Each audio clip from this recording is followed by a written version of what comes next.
Queremos seguir, Señor, siendo bendecidos, pero ahora a través de la instrucción de tu palabra. Te pedimos, pues, Señor, que te manifiestes poderosamente en cada uno de nosotros, Padre, y nos concedas el poder ser guiados por tu Espíritu Santo, Señor, para conocer y para entender, para creer las hermosas y gloriosas verdades que fluyen de tu palabra.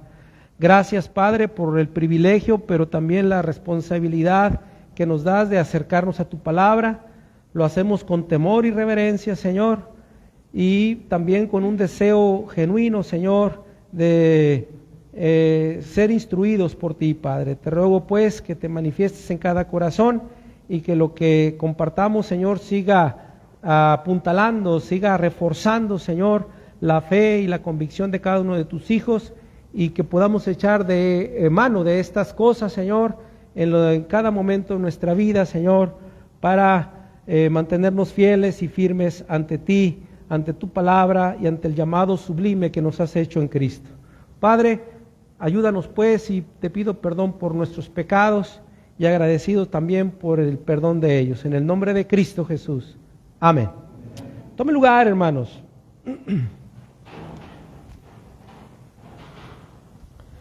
Hermanos, continuamos con el tema el camino a un avivamiento permanente. Estamos compartiendo, hermanos, en la carta del apóstol Pablo a los romanos. Tal vez digan, ¿por qué fuimos a Salmos, verdad? Bueno, porque Pablo cita este salmo, hermanos, dentro de la explicación que él está dando respecto a cómo la justicia de Dios, hermanos, se ha manifestado a las personas. En el inicio del capítulo 4, hermanos, encontramos que Pablo echa mano de Abraham para dar un ejemplo acerca de cómo la justicia de Dios se aplicó a la vida de este hombre que era un idólatra, un mentiroso, un adúltero, pero que cuando creyó a Dios, su fe le fue contada por justicia. Como la justicia de la que estuvo hablando Pablo en el capítulo 3 se aplicó a la vida de Abraham. Y ya vimos, hermanos, los primeros versículos del capítulo 4. Por favor, vayan allá a Romanos capítulo 4. Vimos hasta el versículo número 5, ¿verdad? La semana pasada. Y hoy vamos a ver, hermanos, los versos del 6 al 12. Parecen muchos, pero creo que no nos vamos a dilatar tanto como tal vez se pudiera pensar. Antes de llegar ahí, hermanos, quiero mencionar que Abraham, el patriarca Abraham, fue un hombre que vivió cerca de 2000 años antes de que Pablo escribiera su carta a los creyentes de Roma. O sea, esta carta a los romanos, ya habían pasado casi 2000 años cuando Abraham anduvo, existió, nació. Hasta ese tiempo ya habían pasado o transcurrido 2000 años. Y algo que queda demostrado, hermanos, a través de este caso en particular, es que el principio de la salvación, hermanos, ha sido por fe y no por obras. De manera que para los hebreos, hermanos, para todos los que conocen de la Biblia, desde el Antiguo Testamento, hermanos, queda claro que el concepto de la salvación por fe o la justicia de Dios hacia las personas siempre ha sido por fe. No es algo nuevo, hermanos. O sea, el ser salvo por fe y ser justificados por fe no fue de Cristo en adelante. Imagínate un Dios cambiante. ¿Recuerdan ustedes que cuando hablamos de los atributos divinos, hemos hablado que uno de los atributos de Dios es que Él no cambia, hermanos? Dijimos que ¿cuál es este atributo? Él no cambia. ¿Ande?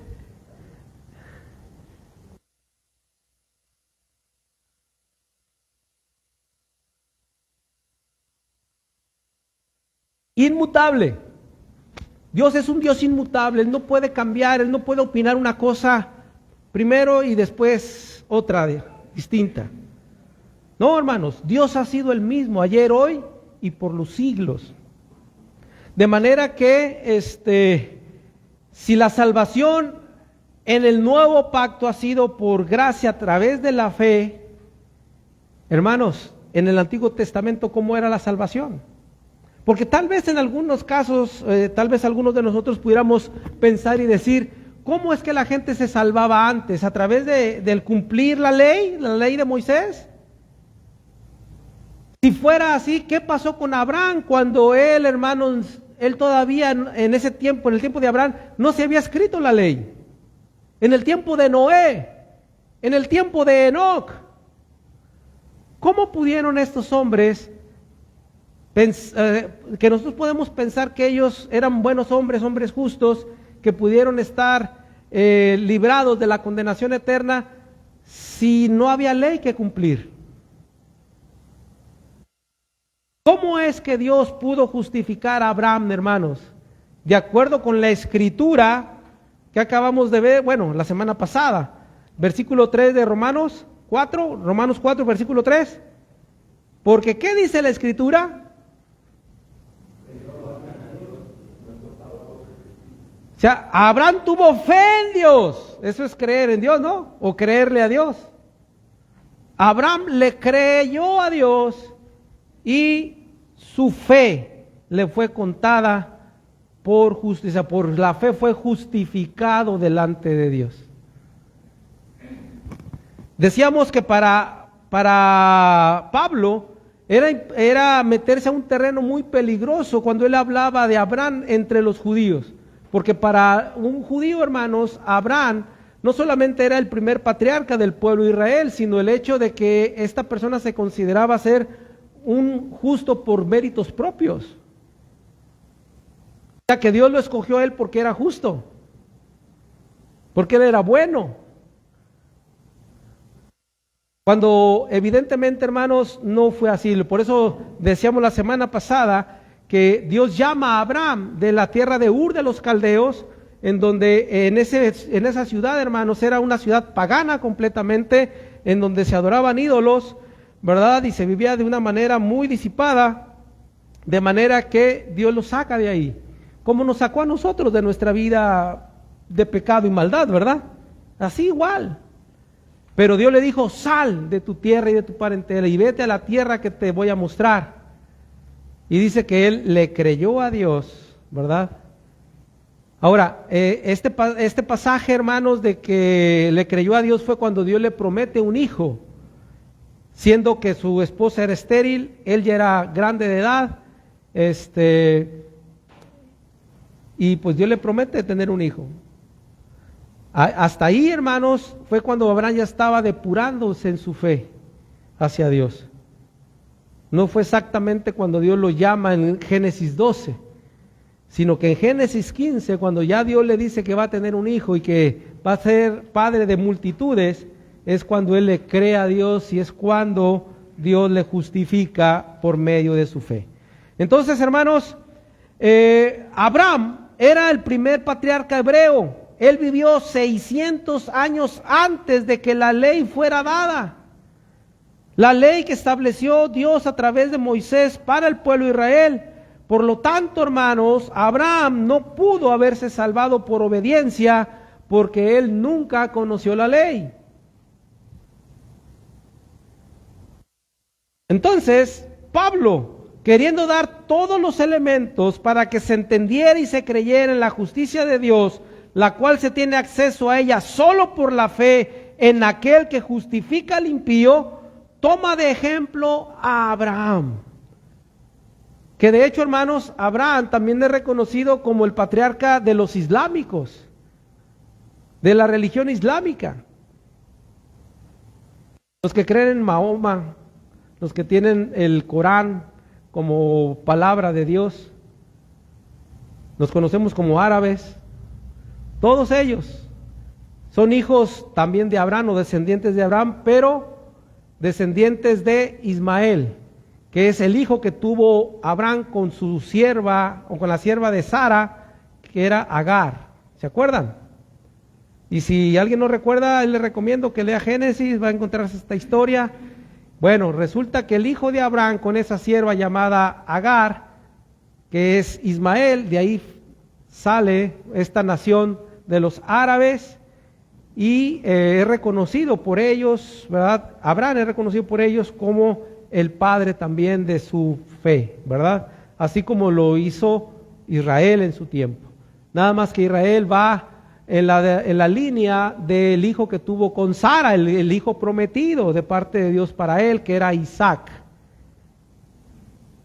Entonces, los israelitas vienen de Abraham también, pero por el lado de Isaac, el cual tuvo dos hijos llamados Jacob y Esaú, y de Jacob vienen los 12 hijos que formaron las 12 tribus, y lo demás ya es historia, ¿verdad? Entonces, esta es la situación, hermanos, de que Abraham, él necesitó ser justificado por Dios. ¿Pero qué fue lo que lo llevó a ser justificado? La fe.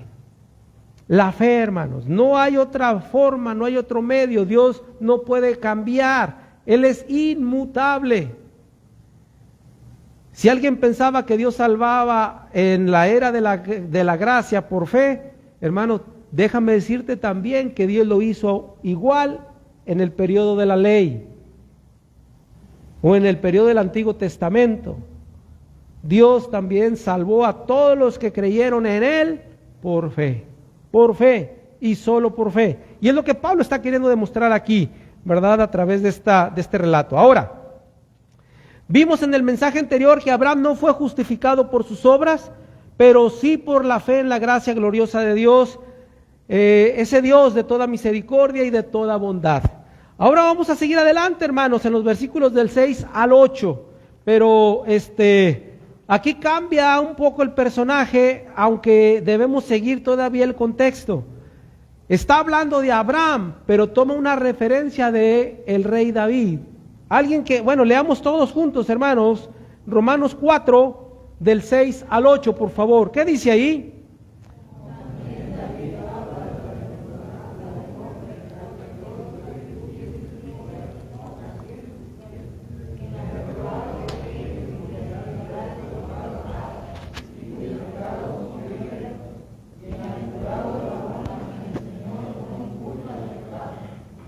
Hasta ahí. Hermanos, fue por eso que leímos Salmo 32, por esta referencia que Pablo está haciendo acerca de David, pero que, recuerda, está hablando de Abraham. Está hablando de Abraham y dice aquí, como también David. O sea, así como Abraham, también David habla de la bienaventuranza del hombre a quien Dios atribuye justicia sin obras. Y la pregunta aquí, hermanos, es, ¿a qué se refiere aquí Pablo con la bienaventuranza? Cuando dice, como también David habla de la bienaventuranza. ¿Cuál es la bienaventuranza? Recordemos primero, ¿qué significa bienaventurado? Feliz, dichoso, perfecto. ¿A cuál bienaventuranza crees que se refiere aquí? Ay, hermana, gloria a Dios. Hermanos, está hablando evidentemente de esa salvación que Dios ha otorgado a la persona que ha creído en Él. O dime tú, ¿no eres una persona feliz desde el momento en que entendiste realmente la gracia de Dios, el perdón de Dios, la salvación de Dios en Cristo? Y si no estás feliz, entonces algo te hace falta.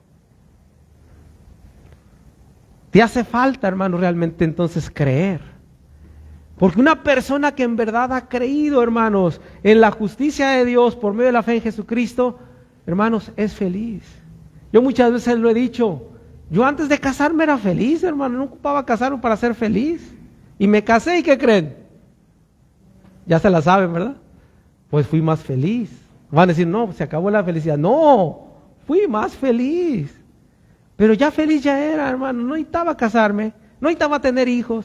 Ahora, no necesitaba tampoco tener nieto. Ya tengo uno, ¿verdad? Ya lo presentamos la semana pasada.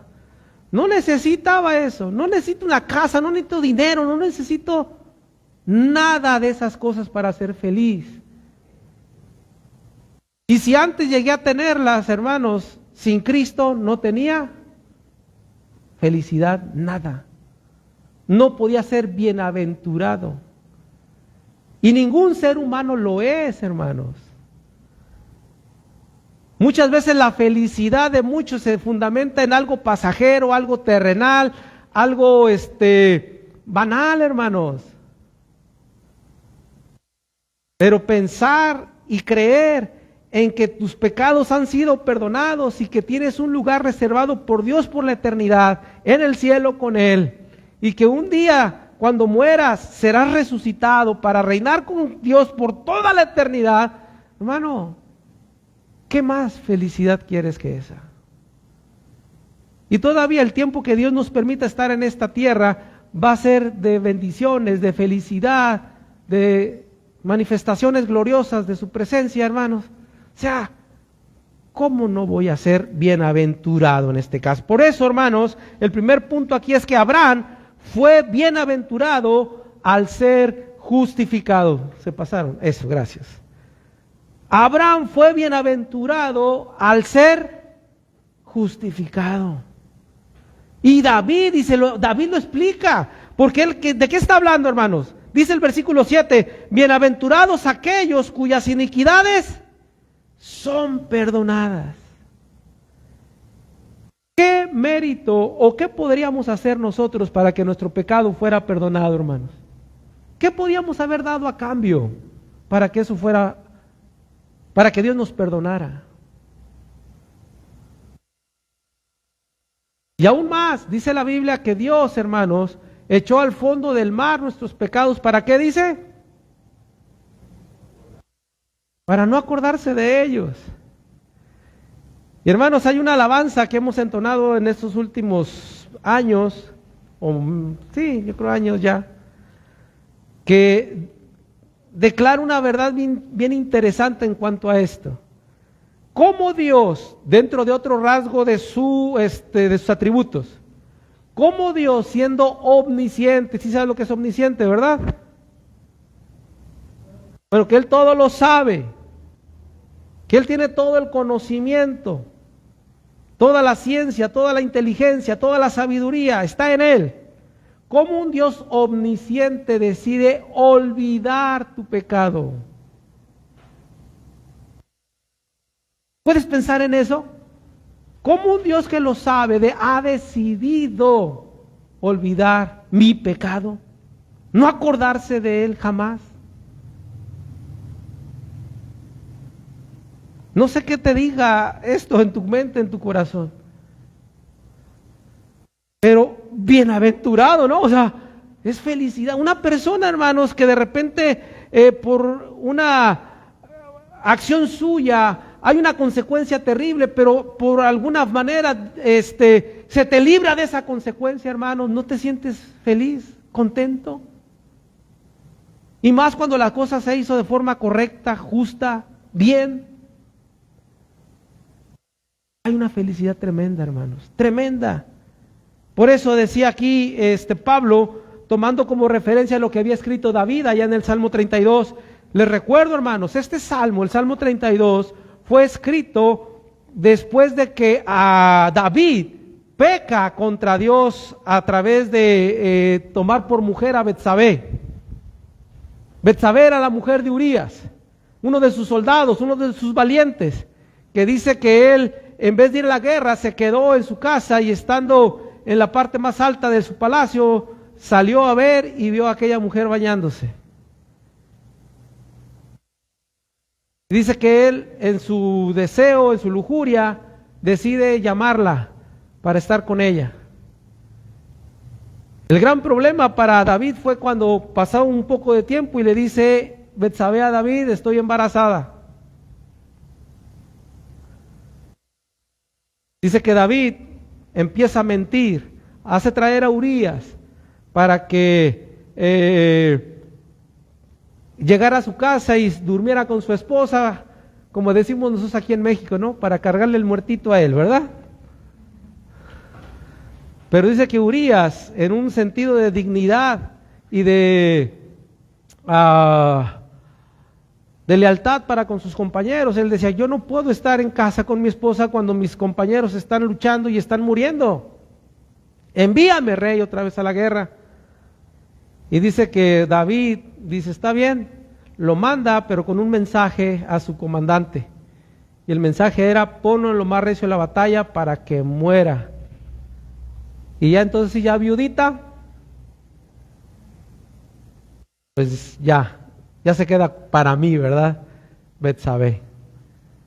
Dice que un profeta llamado Natán, después de que pasa todo esto, lo confronta y le dice, tú mentiste, tú robaste, tú mataste. No voy a aplicar toda la historia porque si no se me va a ir todo el tiempo.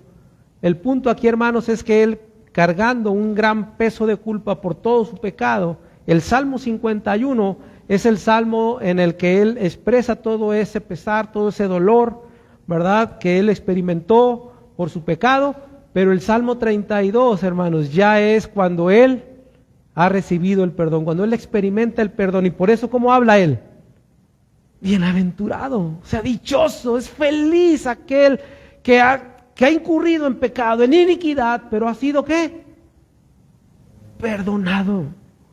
Ha sido perdonado. Sus pecados han sido cubiertos. Bienaventurado el varón a quien el Señor no inculpa de pecado.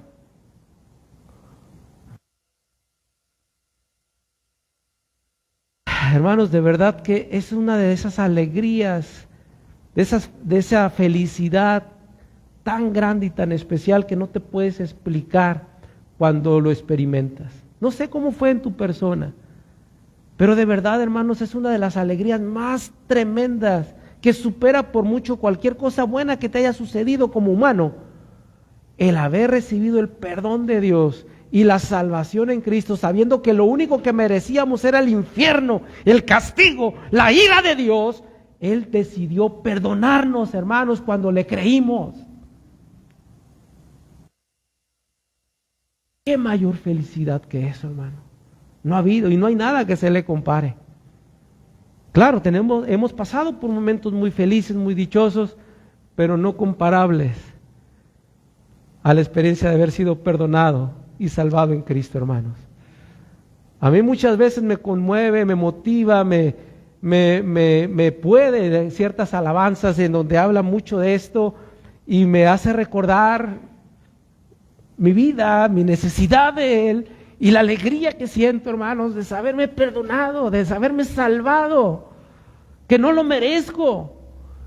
Y a veces me lleva al punto de quebrantarme, pero es de alegría, ¿verdad? Es una alegría que no la puedo manejar por mí mismo.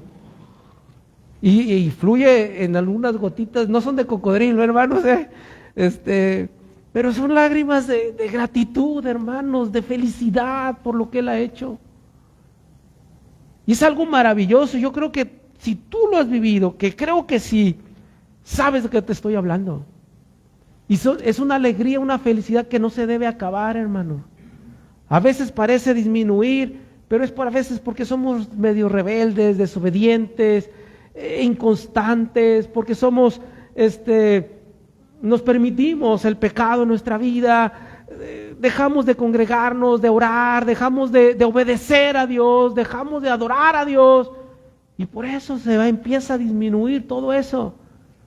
Obviamente cuesta mucho volver a retomar, hermanos.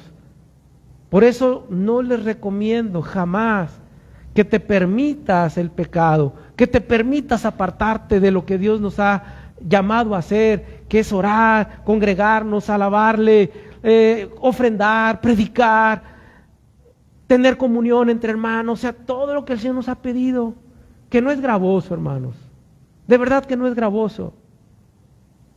Pero, hermanos, qué feliz se puede vivir así. Y Abraham, hermanos, fue bienaventurado al ser justificado. Hermanos, estos versos que hemos visto, vemos que Pablo cita a David con el fin de establecer el hecho de que el rey más grande de Israel entendió y enseñó que la justificación es por la fe solamente. La bienaventuranza de la que está hablando, hermanos, es evidentemente la justificación por medio de la fe en Dios, ¿verdad? Que en este caso es la salvación de nuestra alma, el perdón de nuestros pecados. Hermanos, ¿quién no va a experimentar felicidad o dicha al saberse perdonado y no culpable de pecado? Notemos que dice que es Dios, hermanos, quien atribuye justicia sin obras. ¿Sí se fijaron? Dice ahí el versículo 6, como también David habla de la bienaventuranza del hombre a quien Dios, ¿qué? Atribuye justicia, ¿qué? Sin obras. Por eso bien dice Isaías, hermanos, que toda obra de justicia de los hombres es un trapo inmundo delante de Dios. Nada de lo que tú puedas hacer puede justificarte. Pero la fe en Cristo, hermanos, que ahora es en Cristo, ¿verdad? Es la que nos ha llevado a ser declarados justos ante Dios. Entonces, así como lo hizo con David, hermanos, quien fue un adúltero, que fue un mentiroso y un asesino, pues hermanos, esa justicia que se aplicó en David fue la misma precisamente que se aplicó a Abraham. Y déjame decirte, hermanos, que es la misma justicia que se ha aplicado a ti y a mí. La misma justicia, hermanos. Una justicia que no merecemos, o sea, al ser justificados. Por eso la Biblia habla que somos justificados a través de la gracia de Dios. ¿Qué significa gracia? El regalo inmerecido. Sin merecerlo, Dios nos regaló la justicia de Cristo en favor de nosotros para no ser condenados por nuestros pecados. Y vaya que tenemos una buena lista de pecados, ¿o no es cierto? ¿Cómo estará el costal?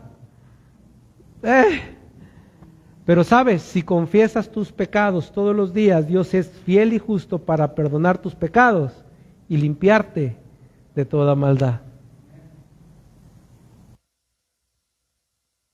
Tanto Abraham como David entendieron con claridad, hermanos, la gracia de Dios. En el caso de David, se dio cuenta que por su pecado merecía el castigo justo del juicio divino, por lo que se entregó totalmente al regalo de Dios para ser justificado. Solo por la provisión generosa de Dios en Cristo, todos los pecados y todo pecado pueden ser perdonados debido a que el Señor no inculpa a todo aquel que de verdad se ha arrepentido y ha creído. No sé, mi hermano Sergio, si nos puede ayudar. ¿Qué es inculpar, hermano? En tu ramo. Un inculpado. ¿Te agarré en curva?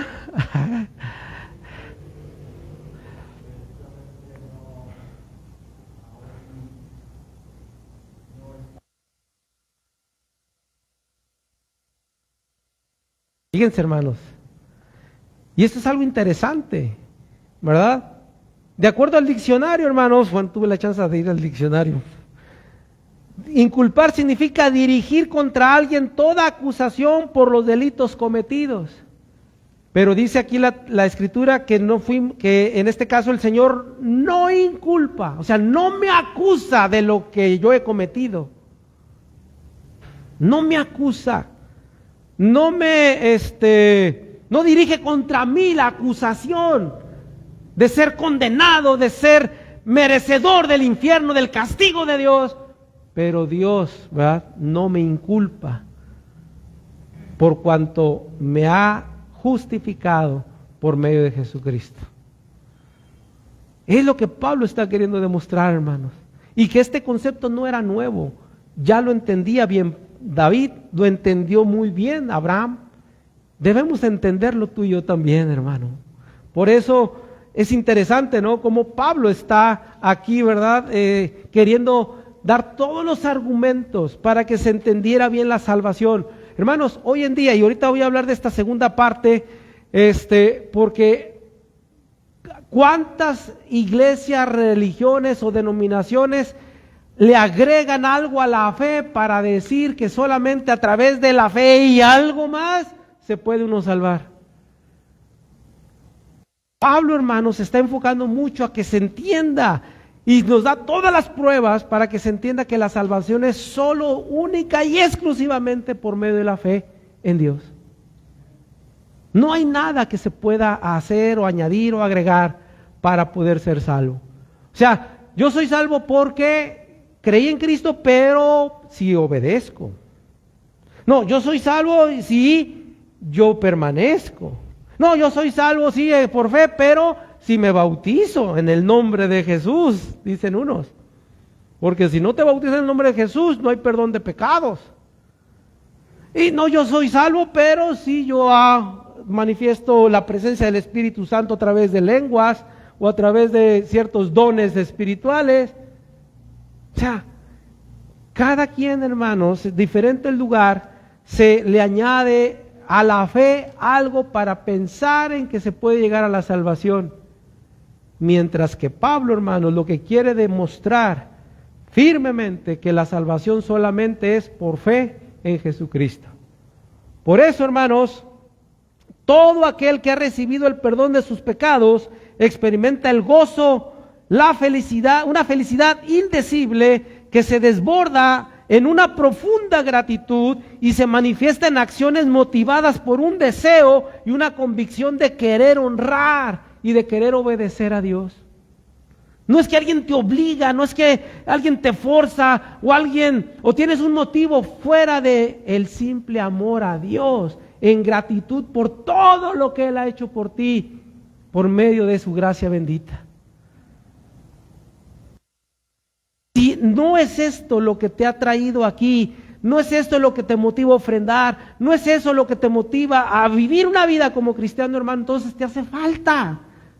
Estás luchando con tus fuerzas. Quieres ser cristiano a base de fuerza de voluntad, pero no se puede. Necesitamos un poder, hermanos, el poder de Dios que obra en nosotros para poder vivir la vida en Cristo.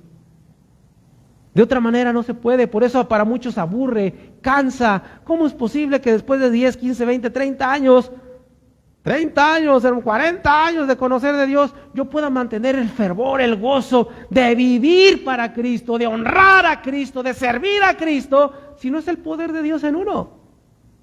¿Cómo podrías?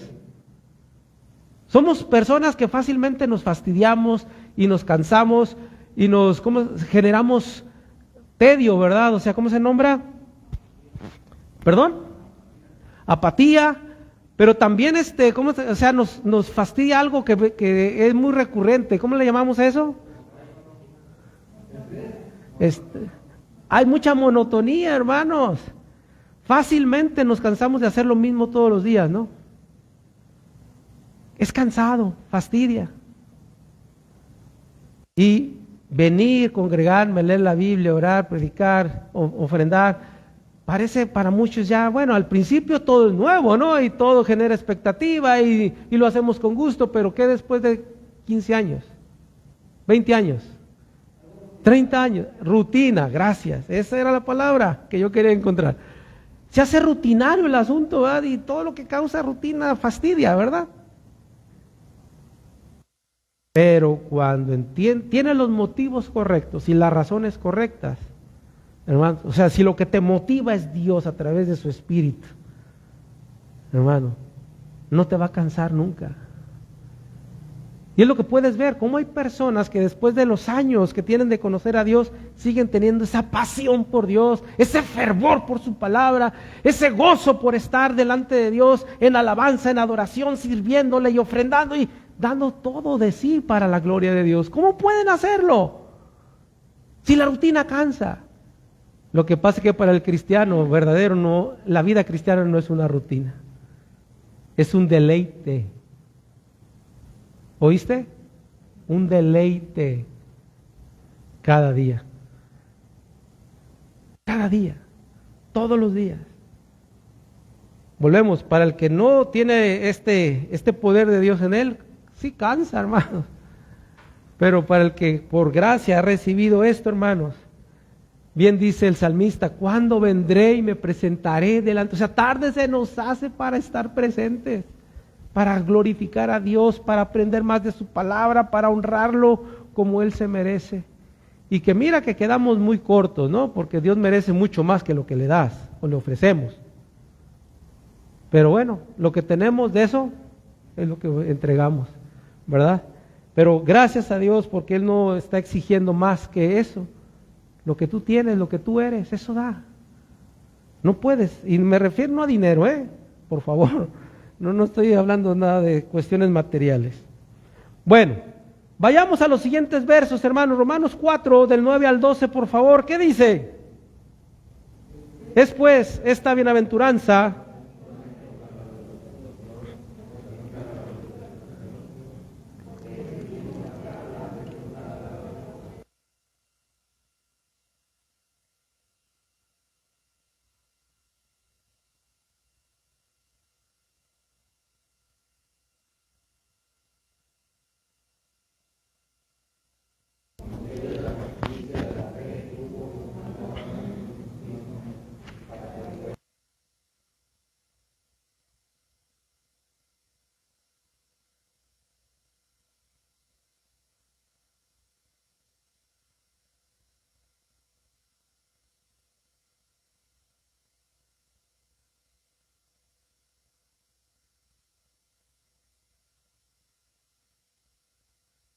Pablo está hablando y diciendo que Abraham no fue justificado por la circuncisión.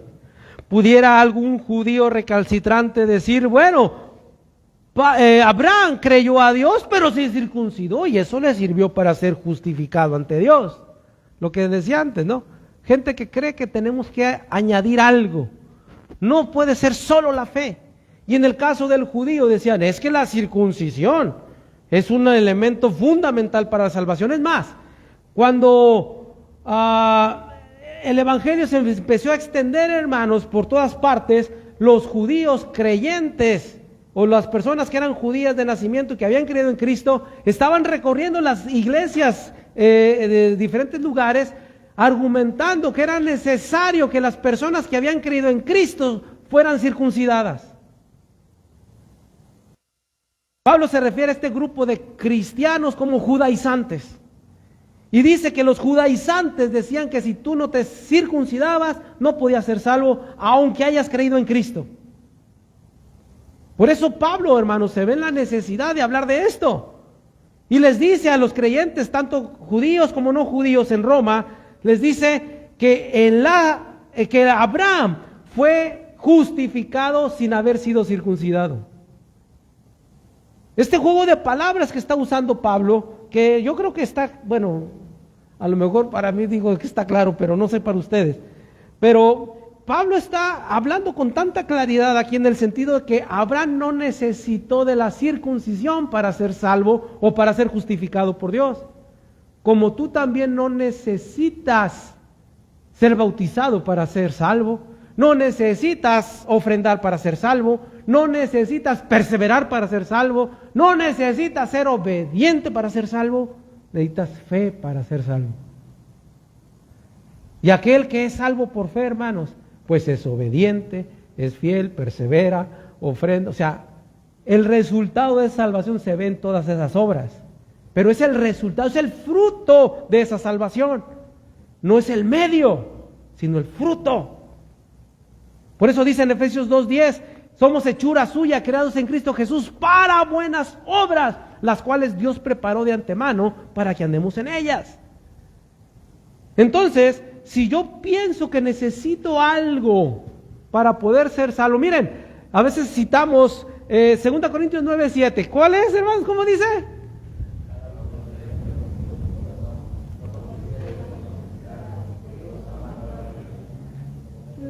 La costumbre, lo volvemos a 2 Corintios 9:7. Ok. Cuando dice ahí que cuando ofrendamos no lo hagamos por necesidad, está diciendo eso Pablo. No necesitas ofrendar para ser salvo. una forma, hermano, en que Pablo está, obviamente no voy a meter mucho aquí porque tendría que explicarlo, pero te estoy diciendo que en este pasaje particular de 2 Corintios 9:7, Pablo está haciendo referencia que el ofrendar no era necesario para poder así alcanzar la justicia de Dios, como algunos estaban queriendo decir, porque hoy en día, incluso hasta hoy, precisamente hoy en día, hay personas, pastores, apóstoles o falsos pastores o falsos apóstoles, argumentando que si tú no diezmas, que si tú no das dinero, no te puedes salvar. Y eso no es cierto. No es verdad. Tú y yo, ni nadie le podemos añadir nada a la salvación para poder ser salvos, porque no somos salvos por nosotros. ¿Quién es el que nos salva? Es Dios, a través de nuestro Señor Jesucristo. Pero ¿cuál es el medio? La fe, porque por gracia son salvos por medio de... La fe es el medio, no es la ofrenda, no es el diezmo, no es tu perseverancia, no es tu obediencia, no es el bautismo, no es la circuncisión, no es eso. Por eso Abraham creyó a Dios y su fe le fue contada por justicia. Entonces, es pues esta bienaventuranza, esta salvación, esta justificación solamente para los judíos. Vamos a hablar en estos términos: circuncisión judíos, incircuncisión no judíos. Así de simple, para que se entiendan fácil. Para no meter circuncisión y incircuncisión, no, nada más judíos y no judíos. O sea, esta bienaventuranza de ser justificado solamente es para los judíos o también para los no judíos, o sea, como tú y como yo. Porque decimos que a Abraham le fue contada la fe por justicia. ¿Cómo pues le fue contada? Fíjate la pregunta. ¿Cómo le contó la fe a Abraham, verdad? ¿Estando circuncidado o estando sin circuncisión? Y Pablo mismo responde: no en la circuncisión, sino antes de ser circuncidado.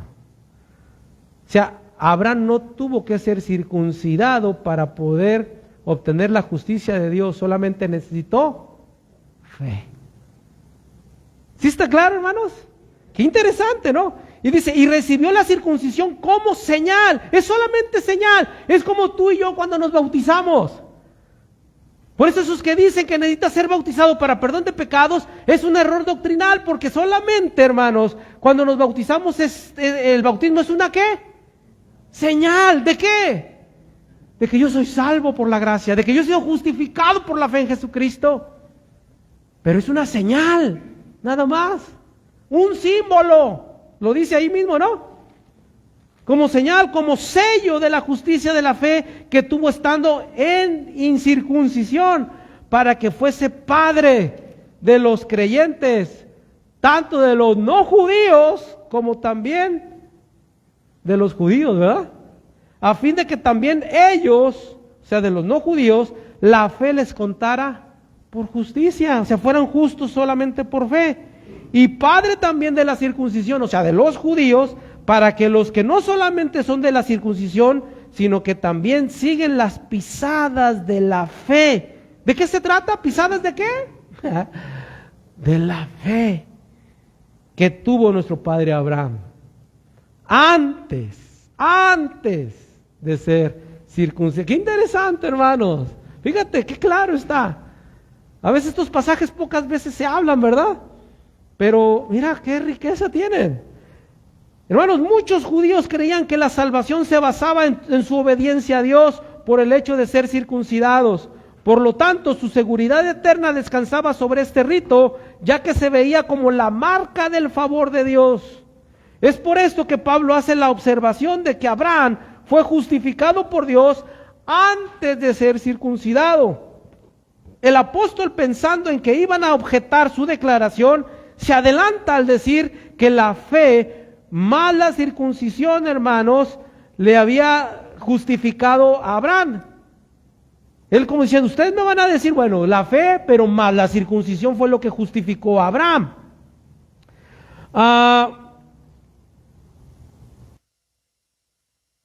Ay, perdón, me perdí yo aquí.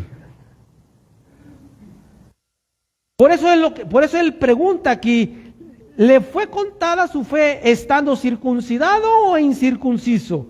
La circuncisión, hermanos, es solo una señal, un sello de la justicia de Dios a través de la fe. O sea, cuando se circuncidaba a alguien, hermanos, lo que se debía de tener presente no era, hermanos, que yo merecía, en este caso, el perdón o la justicia de Dios, sino entender que por la fe en Dios, Dios quiso justificarme. Eso es lo que se tenía que tener presente al momento de circuncidarse. La circuncisión, no sé cuántos sepan de qué es la circuncisión, pero era una manera metafórica, ciertamente no muy agradable a lo mejor de pensar, ¿no? Pero era una señal a través de la cual Dios estaba diciendo, el pecado que ustedes tienen que los separa de mí es cortado, es quitado de ustedes para ser aceptables delante de mí. Esa era la idea, hermanos. Y ahorita lo vamos a ver en algunos pasajes. La intención divina, hermanos, era que entendieran y creyeran que al ser escogidos y apartados por Dios, era para ser santos, para ser obedientes a Él. La circuncisión debía estar en su corazón, no tanto en el prepucio. Digo, porque aquí hay niños. Vamos a ver, hermanos, rápidamente Deuteronomio 36. Rápidamente, hermanos, porque se me que ya se me está acabando el tiempo. Deuteronomio 36.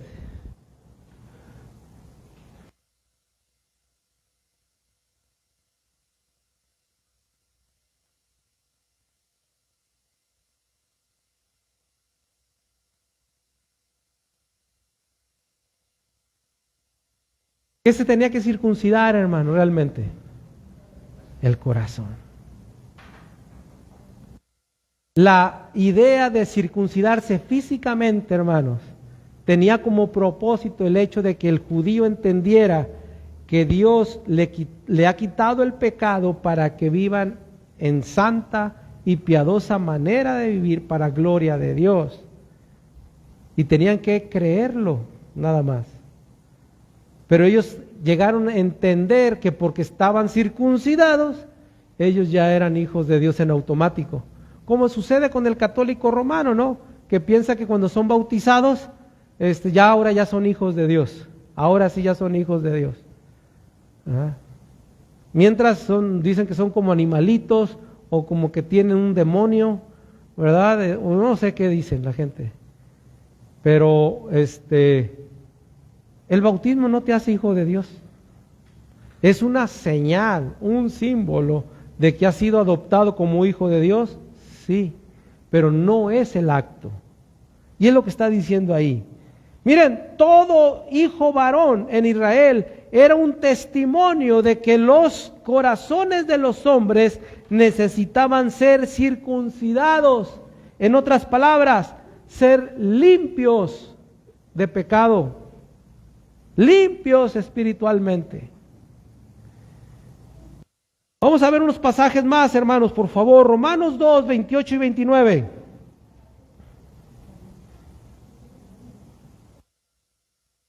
Fíjense cómo es tratada la circuncisión en un concepto del nuevo pacto. Más claro ahí todavía. Sí.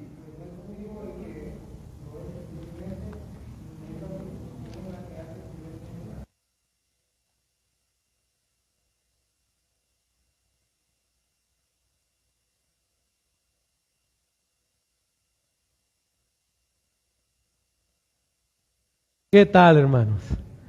No se trata de circuncidarse físicamente, sino ¿de dónde? Del corazón. Un judío era una persona que era parte del pueblo de Dios. Entonces, evidentemente la idea es de que si te circuncidas espiritualmente, tú eres un verdadero judío, o sea, alguien que pertenece ¿a quién? Al pueblo de Dios. No a Israel, no a la nación de Israel, sino al pueblo de Dios. Porque no todo judío es judío. No todo israelita es israelita. ¿Ah? Es lo que está diciendo, de manera que la circuncisión no hace a nadie israelita ante Dios, sino cuando de su corazón es apartado el pecado.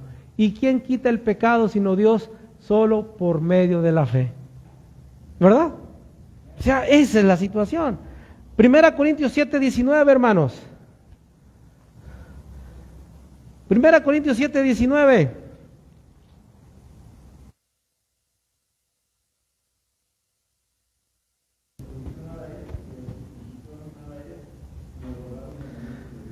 ¿Qué es lo importante? ¿Ser circuncidado o no ser circuncidado? Exacto, nada. Ni estar circuncidado, no estarlo. Lo que importa para Dios es ¿qué? ¿Verdad? Guardar los mandamientos de Dios. Eso es lo que importa. Fíjate, hermano. Gálatas 5:6.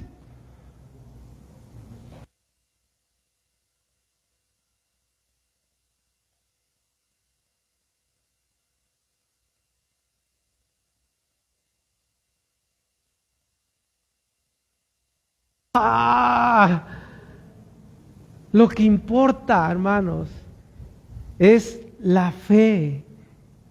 ¿Verdad? La fe. Pero que dice como aquí, que obra, una fe que obra, porque la fe sin la obra, ¿qué? Pero una obra movido por ¿qué? El amor. ¿A quién? ¿A ti mismo? ¿A la iglesia? Bueno, al pastor, pues. ¿Verdad que no? Es hacia Dios, hacia aquel que me ha justificado. ¿Qué importa si estoy circuncidado o no? Para Dios eso no lo impresiona. Lo que le impresiona es tus obras movidas por esa fe, pero hermanos, por amor a Dios. Y eso son las cosas que debiéramos de ver. Si yo estoy cumpliendo los mandamientos, si yo obro conforme a la fe, movido por amor. ¿Sí o no? Ahí mismo, Gálatas 6:15.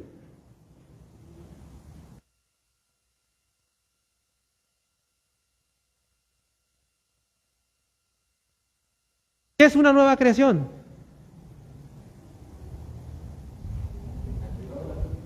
¿Qué le dijo Jesús a Nicodemo? Te es necesario, o sea, nacer espiritualmente. Nacer de nuevo. Ser una nueva criatura en Cristo, porque el que está en Cristo, nueva criatura es. Las cosas viejas pasaron, aquí todas son hechas nuevas. ¿Qué importa si estás circuncidado o no, si no has nacido de nuevo? Igual, ¿de qué importancia podría tener si te bautizas si no has nacido de nuevo? No tiene valor el bautizarte si no has nacido de nuevo. ¿Sí me explico? Esa es la parte interesante. Por eso Pablo dice, porque en Cristo Jesús. Y qué bueno, hermano, que en Cristo. ¿Verdad? Si no, imagínate. Ni la circuncisión ni la incircuncisión valen nada, dice. Vale nada, sino una nueva creación. Y uno más, para no ser tan abusivo. Colosenses 2. Colosenses 2, del 9 al 15, hermanos. Está un poquito más larguita la lectura, pero vale la pena, hermanos. Híjole, está tremendo. Todos juntos dice, porque en Él habita corporalmente toda la plenitud de la deidad, y vosotros estáis completos en Él, que es la cabeza de todo principado y potestad. En Él también fuisteis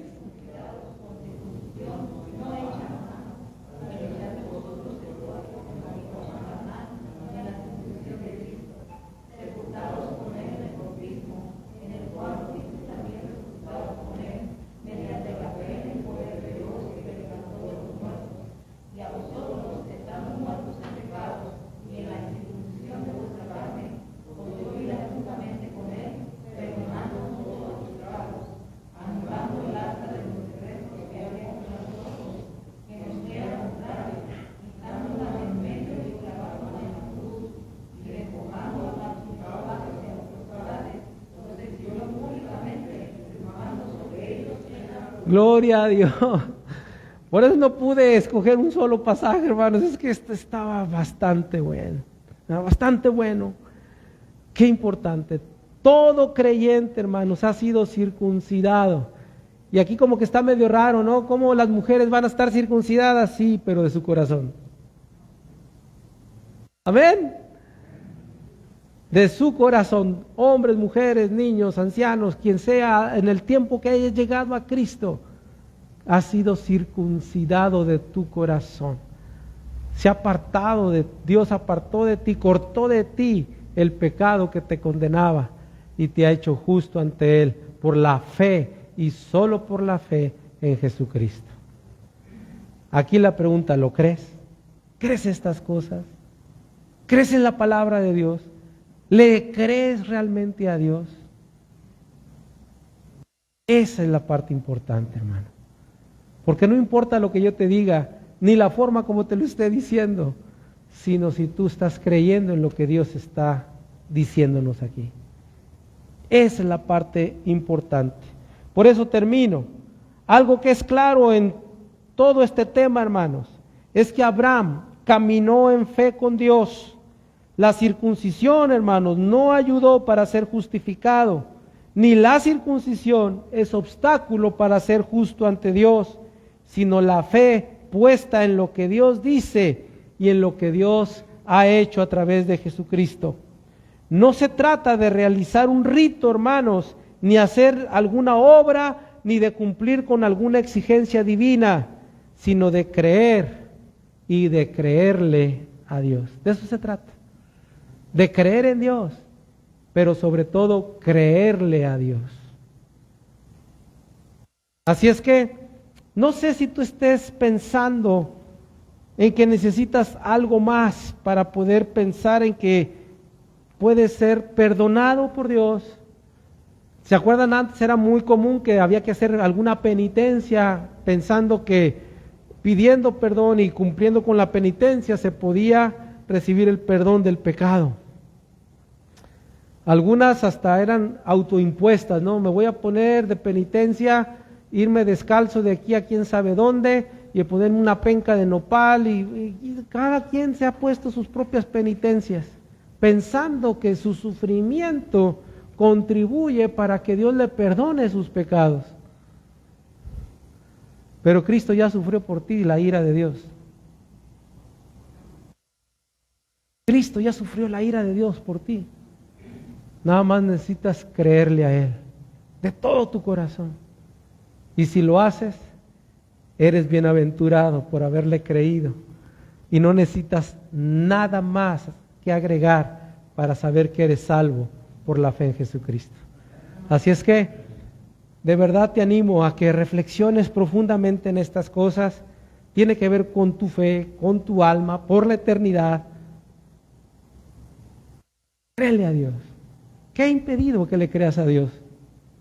Lo que sea, te animo en el nombre del Señor que lo deseches y le creas total y plenamente a Dios, porque Él nunca ha mentido y nunca mentirá, jamás lo hará. Por algo es el Dios de verdad, Dios veraz. Dice, Dios es veraz y todo hombre mentiroso. Así es que Él siempre, siempre ha dicho verdad y siempre dirá la verdad. Así es que, hermanos, que Dios les bendiga y espero que esto sea de mucha bendición para tu vida espiritual, para que te afirmes y te afiances en estas gloriosas verdades expresadas por Dios por medio de su Espíritu en las Escrituras. Así es que, hermanos, Dios les bendiga.